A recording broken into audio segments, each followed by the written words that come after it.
Mateus 13. Nós lemos sobre o semeador de 1 a 13 semana passada. Vimos que versículos 14 e 15, Jesus ensinava, por isso que as parábolas eram dadas por causa das pessoas que olharam não entendem. Então ele quis esmiuçar o entendimento, o ensino para o bom entendimento das parábolas. E agora versículo 18. Escutai vós, pois, a parábola do semeador.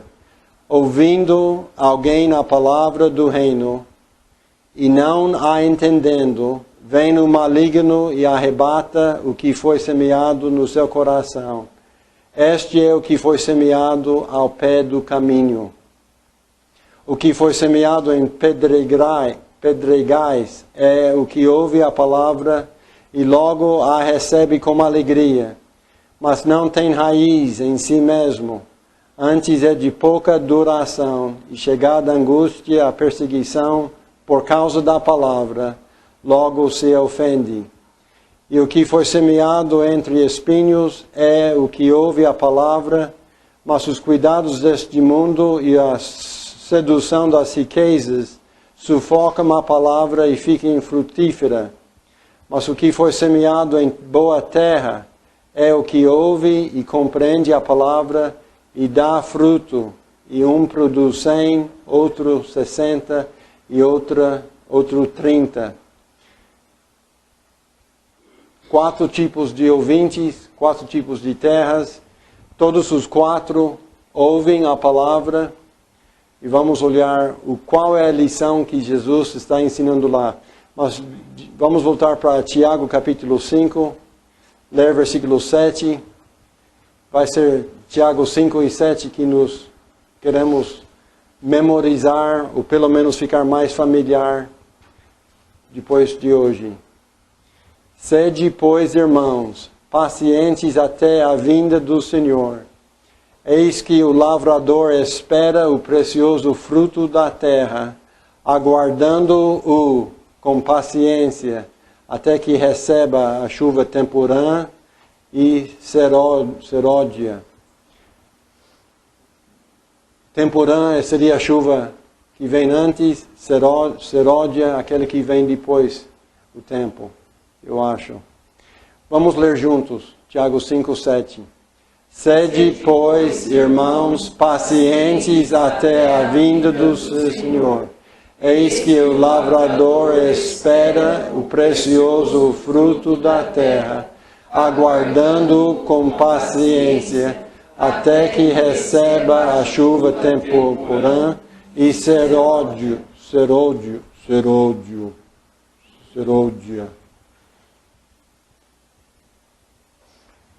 Interessante, quando nós olhamos as parábolas, geralmente não pensamos a vantagem que nós temos sobre os que receberam a palavra naquela hora. Jesus estava dando a parábola para ensinar uma lição para eles levar em mente depois que ele foi embora. Aquela lição era para continuar ajudando eles. E nós estamos olhando aqui, olhando de volta. Nós temos a história bíblica, temos a história cristã, para nos mostrar como que aquela lição da parábola foi verdadeiramente explicada e aconteceu igual como a parábola. Os discípulos não tinham a Bíblia por completa. Nós temos. Eles não tinham a história do dia de Pentecostes. Nós temos.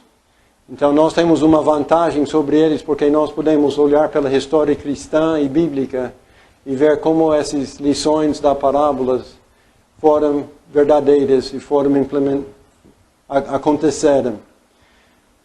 E temos de lembrar, quando estamos olhando as parábolas, estamos falando sobre o reino de Deus, o reino dos céus. Quando fala de reino, tem um rei, não tem? E tem um chefe e todos os demais fazem parte do reinado, são cidadãos do reino. Então a palavra-chave no reino dos céus é submissão. Submissão, o princípio-chave no assunto do reino de Deus. Essa virtude aparece várias vezes nas parábolas. As parábolas dos vinhateiros, dos despenseiros e outras, ensina como é errado de ser cheio de si, de ter autoridade e confiar nas seus próprios corações e próprios entendimentos. É igual de Salmo capítulo 2. Vamos olhar lá e ver uma atitude. Salmo 2. Estou acostumado de chamar capítulos, mas quando chegamos no livro de Salmos não é capítulos. É Salmo 1, Salmo 2, Salmo 3. Então Salmo 2, versículos de 1 a 3. Porque se amontinam os gentios e os povos imaginam coisas vãs. Salmo 2, versículo 2. Os reis da terra se levantam e os governos consultam juntamente contra o Senhor e contra o seu ungido, dizendo: rompamos as suas ataduras e sacudamos de nós as suas cordas. O princípio-chave destes homens é rebeldia, querendo ter autoridade que pertence a outro. Querem fazer as coisas da sua maneira e ter o lucro sem muito trabalho. As parábolas, você lembra dos vinhateiros? Um homem plantou uma vinha e deu cuidado da vinha aos vinhateiros e ele foi viajar. E quando era na hora de receber o fruto do seu investimento, ele enviou servos para receber e logo foram mortos, tratados envergonhadamente, e voltaram e ele enviou mais. Alguns desses foram apedrejados. Depois ele enviou o seu próprio filho e lembra dos vinhateiros: aí o filho, o herdeiro, vamos matá-lo e tomar a herança. É a atitude desses do mundo de hoje. E quando aquela atitude vem no reino de Deus, bate frontalmente com a autoridade de Deus e o reinado, a soberania dele, o senhorio dele. Então ele ensina muitas vezes pelas parábolas submissão. A filosofia popular hoje não fala não na criança. Deixa a criança crescer em autoestima. Ele sabe o que ele quer, talvez ele não sabe se expressar. Então deixa e não impede a autoestima dele. Então, mas o reino de Deus é completamente oposto a este princípio. A virtude do reino é como Cristo, não na minha vontade, mas a sua. É como Paulo, quando foi convertido: Senhor, o que quer que eu faça? O que quer que eu faça? Submissão. Como o pobre de espírito bateu no seu peito e nem levantou os olhos para o céu, pedindo que Deus tivesse misericórdia sobre ele, um pecador. Aí o princípio chave no assunto do reino de Deus: submissão. E se somos submissos a Deus, neste reino de Deus, no reino dos céus, será que na igreja terá submissão também à palavra?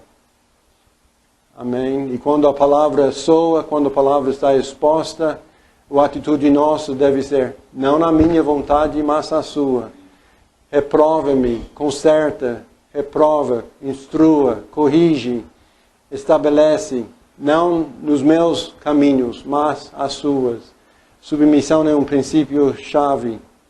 E para entrar no reino de Deus, tem que se arrepender. Dizer: eu estou condenado e com razão, eu sou pecador contra o rei e se prostra aos pés dele, arrependendo, pedindo misericórdia dele, não direitos, mas ser submisso ao Rei Jesus. Não basta pensar que Jesus é o Senhor e o Salvador, o refúgio em tempo de angústia, o amigo mais chegado do que um irmão. Não, o que temos de olhar Ele como o Rei e nós, os servos dele. Como é a sua submissão a Ele? Você cede que Ele sempre reina sobre você, sobre tudo, o seu dinheiro, o seu corpo, a sua vestimenta, a sua língua, a sua alimentação, a sua maneira de trabalhar, poupar, gastar, criar filhos. Você cede que Ele reina sobre você. Esse é um princípio-chave de todos no assunto do reino de Deus. Gostaria de olhar em Mateus 13 sobre o semeador. Jesus foi aceito por todo mundo? Não. E quando até os discípulos, muitos dos discípulos tornaram e não se seguiram mais, ele ficou surpreso? Também não. É por causa dele ser Deus, ele sabia. Mas nós sabemos também, quando Cristo foi rejeitado pelos muitos, ele não ficou chocado, nem desnorteado. Eles sabiam que seriam poucos que entrariam pela porta estreita. Então nós podemos ser menos desapontados também se entendemos as lições da parábola do semeador. Eu acho que é por isso ele estava dando essa parábola, para ensinar aos discípulos que não vai ter muito sucesso entre os ouvintes em proporção. O seu sucesso não vai ser óbvio para muitos. Vai ter muitos que escutam, muitos que se alegram, muitos que de emoção ficam alegres e animados por um tempo. E vai ter os que escutam, até parece que entra no coração, parece que tenham vida, mas nunca tenham fruto. Isso vai acontecer. Isso parece que ele está dizendo aqui para os discípulos. Você vai semeando, vai lavrando a terra, mas nem toda semente que você semeia vai dar fruto. Então ele está ensinando. Lavra, semeia, prega, declara, seja testemunho, ora, mas seja preparado. Nem todo mundo vai abraçar a fé, nem todo mundo vai ficar alegre.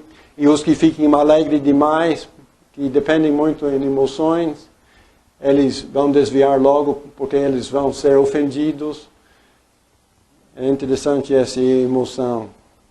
E vai ter outros que parecem, me batiza. Eu creio, eu escutei, está no meu coração, eu quero ser batizado. E fica na igreja e nunca dão fruto. Parece que está sempre brigando com alguém, sempre achando desculpa para não estar na casa do Senhor, não participar com os seus posses. Nunca dá o fruto de submissão à palavra. Mas há os que escutam, ouçam de coração, compreendem e dão fruto. Uns 30, uns 60 e uns 90. Uns 100, uns 60 e uns 30. Então o semeador foi dado como parábola para preparar os discípulos vai ter pouco fruto, óbvio, quando semeia e quando faz a obra do reino. E nós olhando desse lado, olhando de trás, pela história cristã, há poucas as vezes que tem avivamentos de milhares chegando a ser salvos de uma vez. Acontece de vez em quando, de 100, de 50, de 100, de 150 anos, avivamentos. Parece uma grande obra do Espírito. traz muitos a entrarem no reino em um país ou outro, mas o geral é pouca gente. Depois tantos milhares de anos, por que não tem um batista, uma igreja batista fundamentalista, uma igreja neotestamentária em cada bairro de cada cidade deste país? Faz quase 200 anos, 1880, 1980, quase 130 anos, que a fé está aqui no Brasil livremente sendo pregada, porque ainda tem estados neste país com poucas igrejas e só nas cidades maiores, porque não tem mais programas no rádio. Nós podemos entender isso pelo semeador, pela parábola do semeador. Então vamos ver o alvo deste parábola do semeador. O alvo, Cristo está tratando particularmente dos resultados da pregação, como que diz versículo 19, a palavra do reino. Mas talvez isso é onde que nós estamos errando, estamos pregando a mensagem errada, temos que pregar o reino. Nossa pregação do reino, como nós já vimos, estudamos uma vez, é a mesma pregação do arrependimento e a fé em Cristo. A palavra do reino é o Evangelho. Cristo ensinou os seus discípulos de todas as épocas, os resultados da nossa pregação do Evangelho não serão 100%. Pregar 10 e 10 não venham a entrar no reino. Pregar 10, nem 5 cheguem a crer em Cristo, mas talvez 1/4 dos 10. A história bíblica nos mostra como é verdadeira essa lição, que pregando a muitos, poucos que venham a entrar no reino.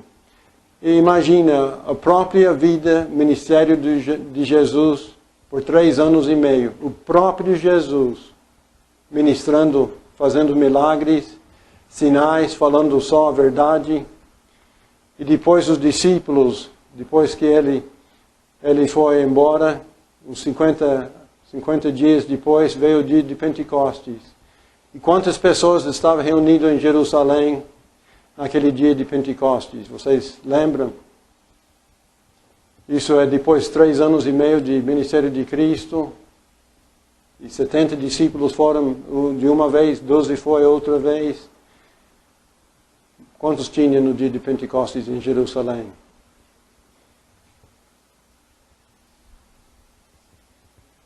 120, exatamente. Vamos olhar em Atos capítulo 1.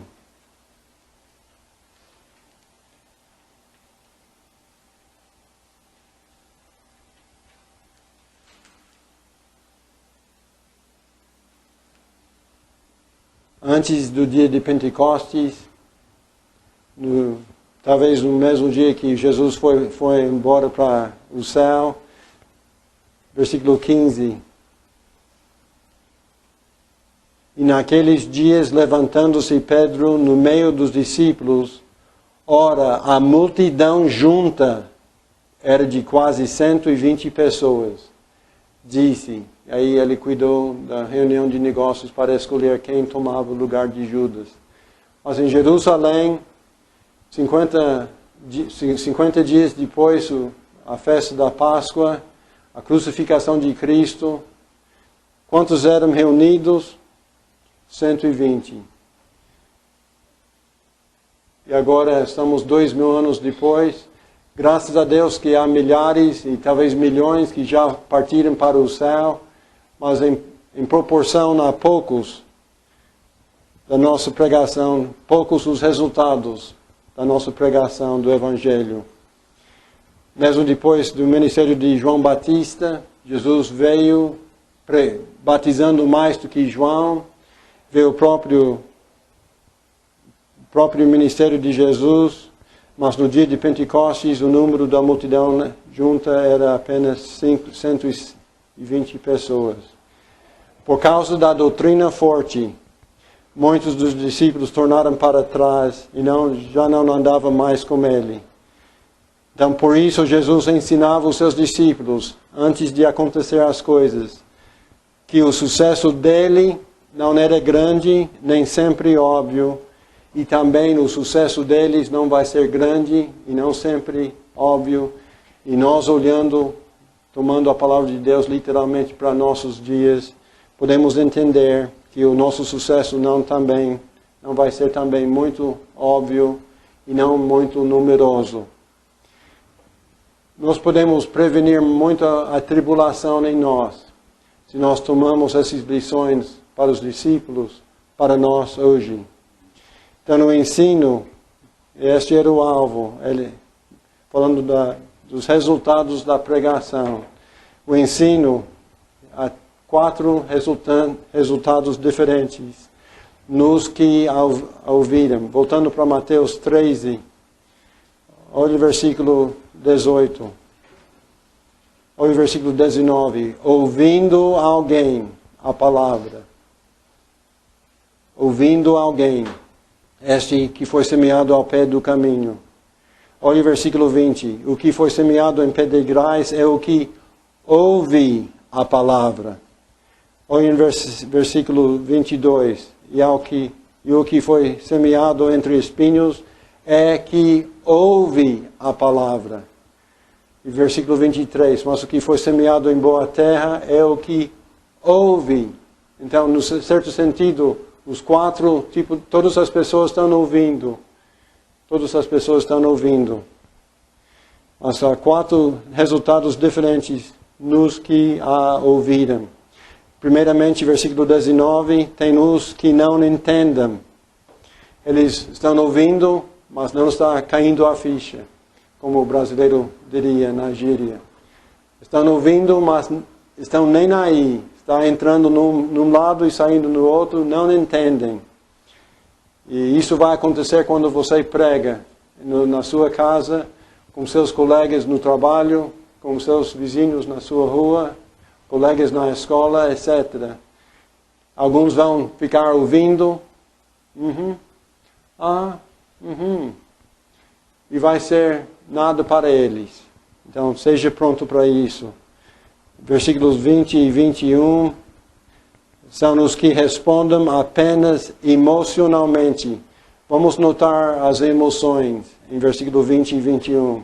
O que foi semeado em pedregais é o que ouve a palavra e logo a recebe com alegria. Alegria, mas não tem raiz em si mesmo. Antes é de pouca duração e chegada à angústia e à perseguição por causa da palavra. Logo se ofende. Parece às vezes tem pessoas só baseadas em emoção. Quando está nublado, o cara está comprido e tudo está ruim. Quando é dia solerado, como é a palavra? Ensolarado. Eles estão alegres, todo mundo é amigo, tem dinheiro suficiente para todas as necessidades, o trabalho vai bem, a casa vai bem, os filhos vão bem, mas começa de anoitecer com chuva e tudo. Cristo não é o Salvador que eu achava que Ele era. A palavra não é aquilo que eu achava que era. A igreja, os irmãos não estão apertando a minha mão, como eles apertavam antes. Até o pastor nem olhou para mim hoje. E desistem. Tudo baseado na emoção, porque não tem raiz em si mesmo, não tem virtudes, nem caráter, muitas pessoas. E o terceiro é os que importam mais com as coisas do mundo. Olha o versículo 22. E o que foi semeado entre espinhos é o que ouve a palavra, mas os cuidados deste mundo e a sedução das riquezas sufocam a palavra e fica infrutífera. Infrutífera. Como é nosso versículo em Tiago 5:7? Sede, pois, irmãos, pacientes até a vinda do Senhor. Eis que o lavrador espera o precioso fruto da terra, aguardando-o com paciência, até que receba a chuva temporã e serôdia. Ele espera o quê? O precioso fruto da terra, aguardando-o. Em versículo 22, ele ouve a palavra, mas fica infrutífera. Tem pouca terra, cresce rapidinho, talvez está escutando a palavra e vem, mas logo a doença do meu neto, ou ir na igreja de manhã, de noite, você não sabe que está desperdiçando 6 horas do dia, pode ficar investindo aqui, trabalhando ali, ganhando o dia aqui. Então, a sedução das riquezas sufocam a palavra e eles ficam infrutíferos. Versículo 23. São os que ouvem, compreendem e dão fruto, mas o que foi semeado em boa terra é o que ouve e compreende a palavra e dá fruto. E um produz 100, outro 60 e outro 30. Esse que ouve, entende que é pecador, se arrepende e crê em Cristo, entende Cristo como Salvador e continua com a palavra vai frutificando na sua vida e dá fruto. De todos os 4, só um é o desejado. Geralmente o pregador prega disso e por razão e com razão ele diz qual tipo de terra é a sua profissão de fé. Foi emocional, foi com entendimento, os cuidados do mundo estão sufocando essa fé ou está dando fruto? Para você examinar-se a si mesmo, o seu próprio coração. E é saudável isso. Mas Jesus está ensinando aos discípulos que os resultados da pregação da palavra do reino são diferentes. Não são sempre 100%.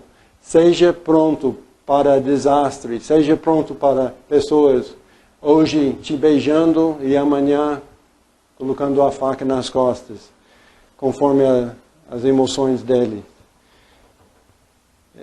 É triste quando a palavra de Deus, que opera eternos benefícios para tão grandes necessitados, é triste quando essa palavra é menosprezada ou mal entendida. Não é triste? Mas quantas vezes nós ouvimos a palavra até o dia que Deus fez o nosso coração ser como terra boa, preparado pelo Espírito Santo, pronto para receber a verdade, que somos pecadores e Cristo é o Salvador e nos deu a graça de olhar a Ele. Quanto tempo nós ouvimos, quantos anos nós ouvimos a verdade. Então, o pastor, o obreiro que estava nos ensinando a palavra, entregando a palavra, será que ele não ficou desapontado muitas vezes em nós, por nós não acatar a palavra conosco? Então, seja pronto para isso. Devemos tomar esses fatos tristes de pessoas desprezando a palavra como uma coisa normal e não uma coisa abnormal. Para o semeador experiente e sábio, mesmo não desejando desperdício de tempo, oportunidade e esforço, o fruto é o que importa a ele. Como vai o nosso versículo de Tiago 5:7? Sede, pois, irmãos, pacientes até a vinda do Senhor. Eis que o lavrador espera o precioso fruto da terra, aguardando-o com paciência, até que receba a chuva temporã e serôdia.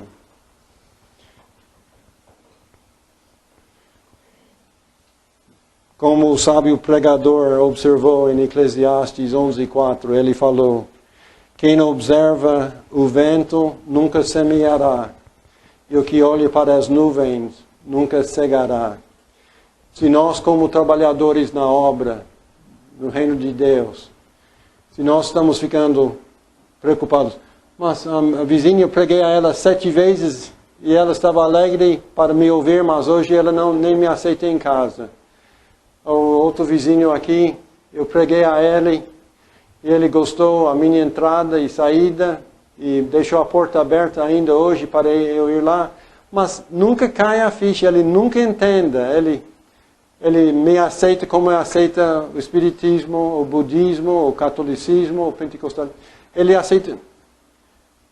Mas não sei o que está acontecendo. Sabe o que está acontecendo.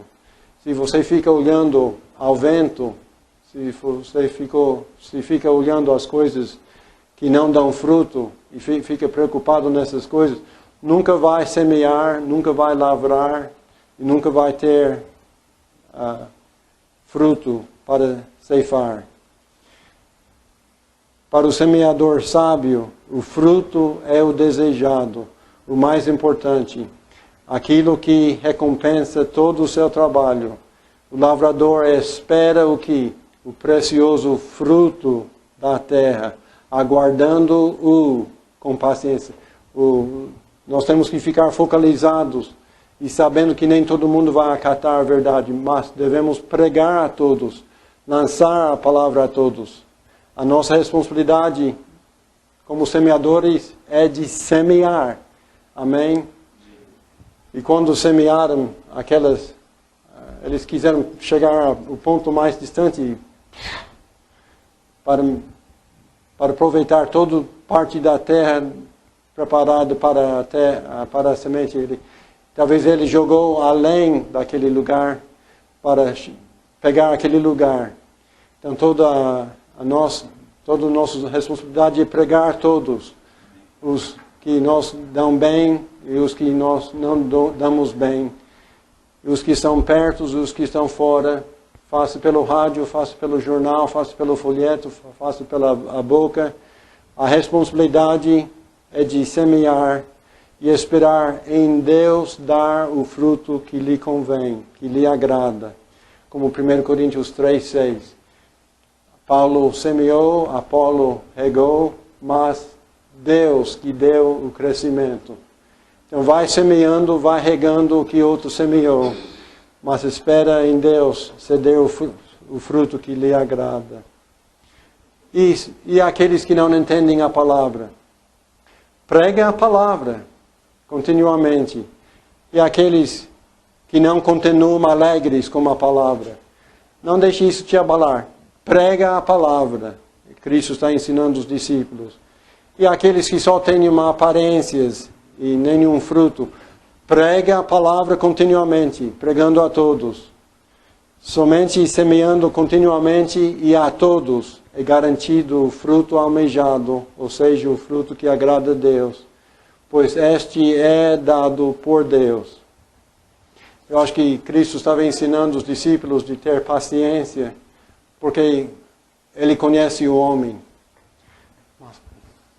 O pregador vai pensando, o jeito que eu estou pregando não dá, acho que eu tenho que sorrir mais.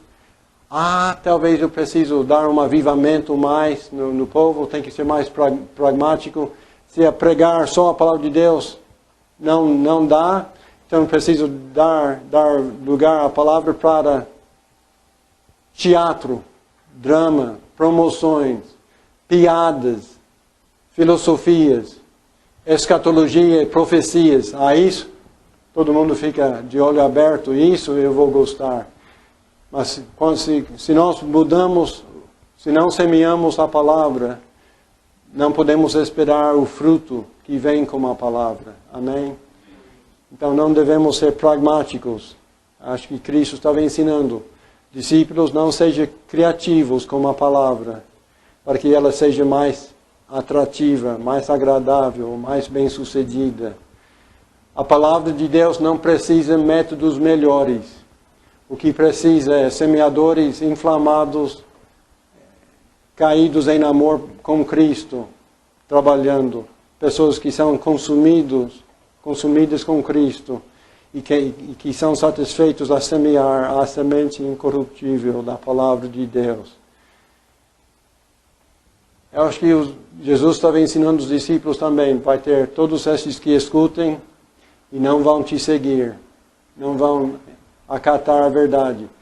Não meça a sua espiritualidade pelos resultados que tem. Mas estou aqui 18 anos e só tenho na minha família mais 3. Acho que não sou espiritual. Eu devo ceder o lugar para outro mais espiritual. Não mede a sua espiritualidade pelos tipos de ouvintes que você tem. Mas semeia a verdade. Instes a tempo e fora de tempo.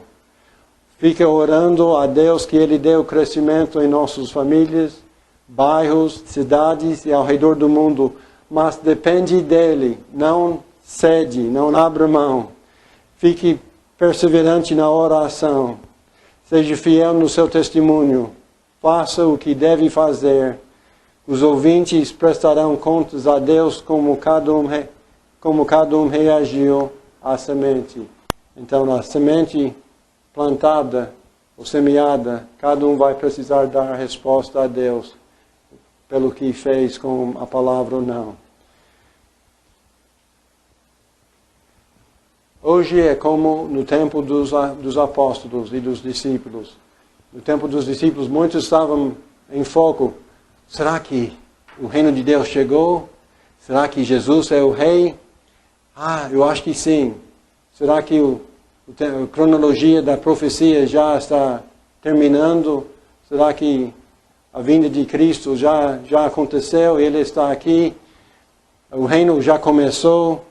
Muitos eram atenciosos e indagavam nessas perguntas. Mas eles estavam dando muita importância ao reino e pouca importância ao rei. É interessante isso.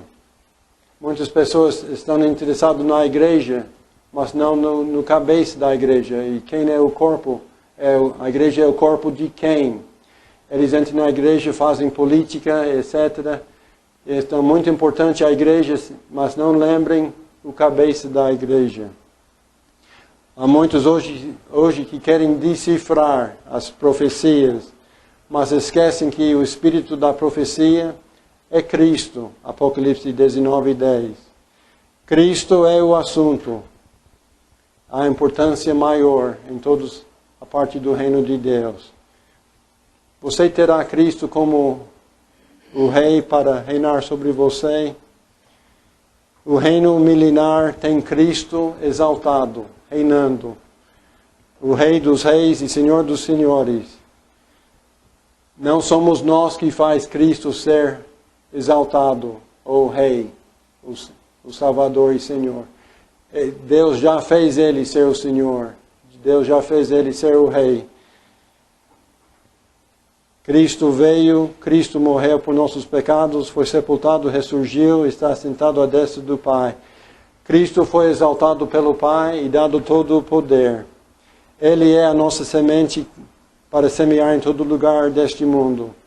Existem e existirão os que não entendem, os que têm mais cuidado das coisas do mundo, os que têm somente emoções, e os que têm só aparências. Todavia terão os que Deus causa a terem fruto. Você é um desses que deseja ter o fruto da palavra na sua vida? Submete-se a Ele, se arrependendo dos seus pecados e crendo em Cristo pela fé. Prostre diante dEle como seu Salvador e Senhor. E assim você entra no reino de Deus. Então eu espero que os irmãos sejam animados, instruídos no seu ministério e no seu evangelismo. Não se cansa de semear e regar. E não se cansa de orar e esperar que Deus dê o fruto, o precioso fruto da sua terra boa, que Ele mesmo prepara. Amém? Que Deus abençoe.